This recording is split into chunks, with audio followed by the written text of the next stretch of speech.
ఏలయనగా పాపము వలన వచ్చు జీతము, ఏలయనగా పాపము వలన వచ్చు జీతము మరణము. అయితే దేవుని కృపావరము మన ప్రభువైన క్రీస్తు యేసునందు నిత్య జీవము. ప్రభు అయిన యేసు క్రీస్తునందు నిత్య జీవము ఉన్నదంట. అంటే ఎవరికి నిత్య జీవము? మరి మరణం ఎవరికి?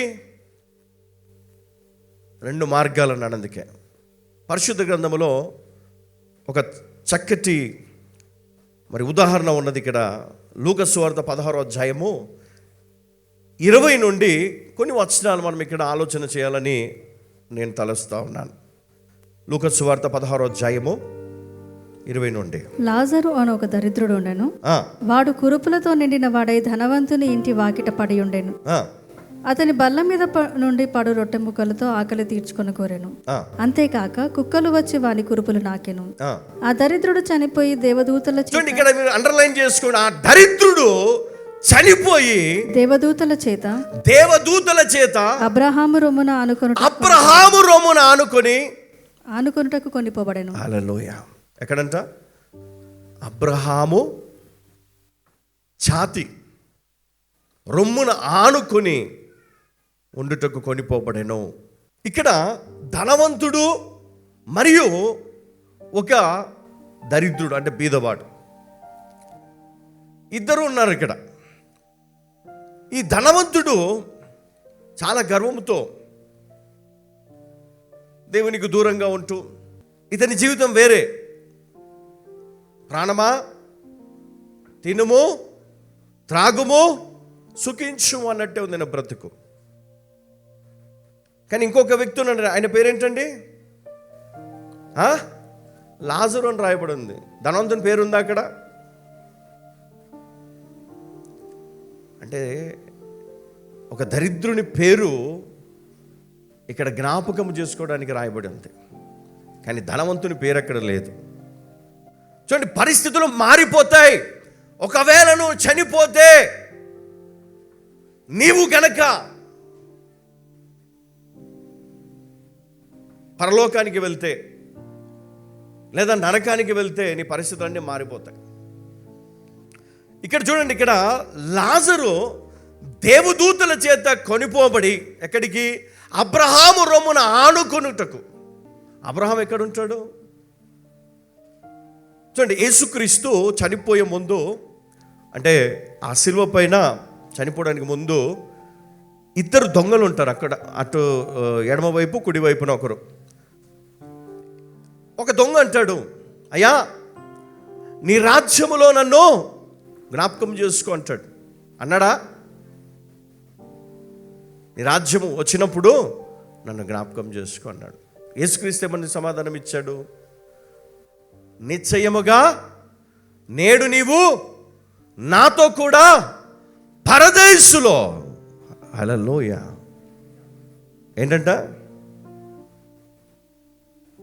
పరదేశులో, ద ప్లేస్ ఆఫ్ కంఫర్ట్. పరదేశు.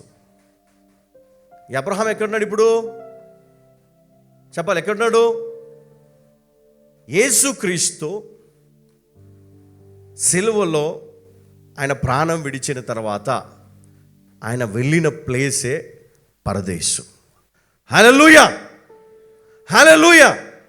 పరిశుద్ధ గ్రంథంలో చాలా స్పష్టంగా వివరించడం జరిగింది. అమ్మ తర్వాత వచనాలు ఒకసారి. అబ్రహాము రొమ్మున ఆనుకొనుటకు కొనిపోబడెను. ధనవంతుడు కూడా చనిపోయి పాతి పెట్టబడెను. అప్పుడతడు పాతాళములో బాధపడుచు కనులెత్తి దూరము నుండి అబ్రహామును అతని రొమ్మున ఆనుకొని ఉన్న లాజరును చూచి, తండ్రివైన అబ్రహామా నాయందు కనికరపడి తన వేలి కొనను నీళ్లలో ముంచి నా నాలుకను చల్లార్చుటకు లాజరును పంపుము. చూడండి, ఇక్కడ పరిస్థితి ఎట్లా మారిపోయింది తెలుసా? ఈ లోకంలో ఉన్నటువంటి దరిద్రుడు లాజరు అబ్రహాము రొమ్మున ఆనుకొని ఉండడం చూచి, మరి ఈ లోకంలో ఆయన ధనవంతుడు కదా, రిచ్ మ్యాన్, అన్నీ ఉన్నాయి, డబ్బు ఉంది, అన్ని హోదాలు ఉన్నాయి. కానీ చనిపోయి ఏడున్నాడంట? ఎక్కడున్నాడు? పాతాళములో రోధిస్తున్నాడు. అంటే నువ్వు చనిపోయిన తర్వాత నీ పరిస్థితి ఎట్లుంటుంది తెలుసా? పాతాళములు అంటే డబ్బుతో, అందముతో గర్వాన్ని సంపాదించుకున్నవారు, ఈ లోకములో మనుషులతో ప్రేమ లేకుండా ద్వేషాన్ని పెంచుకున్నవారు, ఈ లోకములో సమాధానము లేకుండా అపార్థాలు చేసుకునేవారు, గొడవలు పెట్టేవారు, ఇతరులను మోసం చేసేవారు, హత్యలు చేసేవారు, వీళ్ళంతా ఎక్కడున్నారంట? పాతాళంలో ఉన్నారు. పాపాత్ముల స్థలం అది. అక్కడ ఏముందంట? భయంకరమైనటువంటి వేదన ఉన్నది. అందుకనే ఈ ధనవంతుడు అన్నాడంట, తండ్రి అయిన అబ్రహామా, లాజరు చేతి అంటే వ్రేలు కొన నుండి ఒక్క నీటి చుక్కను నా నాలుక పైన వేయమని అంటాడు. అవకాశం ఉందా? లాభం లేదు, లాభం లేదు. ఈ లోకంలో సమయాన్ని వ్యర్థపరుచుకున్నా గర్వము చేత కదా నీ జీవితాన్ని నువ్వే పాడు చేసుకున్నా. నీ హృదయం ఏమైపోయిందంటే భ్రష్టు పట్టిపోయింది. ప్రేమ లేదు, సమాధానం లేదు, తగ్గింపు లేదు, ప్రార్థన లేదు, దేవుని మందిరము లేదు. ఎప్పుడు చూసినా కొట్లాటలు, సమాధానలేమి, చాడీలు, ఇతర జీవితాల్లో గొడవలు పెట్టడం, ఇతరిపైన దుమ్ము చల్లడం, వారి జీవితాల్లో నాశనాన్ని ప్రవచించడం, మరి ఇలాంటివి మనం చేస్తూ పాప జీవితాన్ని గడిపినప్పుడు అప్పుడు ఈ ధనవంతునికి కనపడట్లేదు అనమాట, కళ్ళు కనపడట్లేదు. ఆ లాజరు ఆయన బల్ల మీద నుంచి పడ్డ ముక్కలు, ఆ రొట్టె ముక్కలు తిని బ్రతుకుదామని అతడు ఆ ఇంటి దగ్గర ఎదురు చూస్తూ ఉన్నాడంట. చూడండి, లోకంలో పరిస్థితి ఎట్లా ఉంది? ధనవంతుడేమో చాలా గొప్ప స్థితిలో ఉన్నాడు, లాజరేమో ఘోరమైన దరిద్రములో, లేమిలో ఉన్నాడు, కటిక దరిద్రములో ఉన్నాడు. కానీ మరణము తర్వాత పరిస్థితి మారిపోయింది. ఈ లాజరు ఎక్కడా? అబ్రహాము రొమ్మున, అంటే పరదేశులో ఉన్నాడు.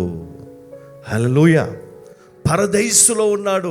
ఈ పరదేశులో అతనికి బాధ లేదు, వేదన లేదు, చాలా సంతోషంగా ఉన్నాడంట, చాలా ఉన్నతమైన స్థితిలో ఉన్నాడంట, చాలా గొప్ప స్థితిలో ఆ లాజరు కనబడ్డప్పుడు చూసి ఈయన ఆశ్చర్యపోయి ఆయన వ్రేలు కొనతో ఒక నీటి చుక్కను ఆయన కోరుకున్నాడు. పరిస్థితి ఎంత గొప్పగా మారిపోయింది చూడండి, ఎంత గొప్పగా మార్చేశాడు దేవుడు. అక్కడ ఏముందంట?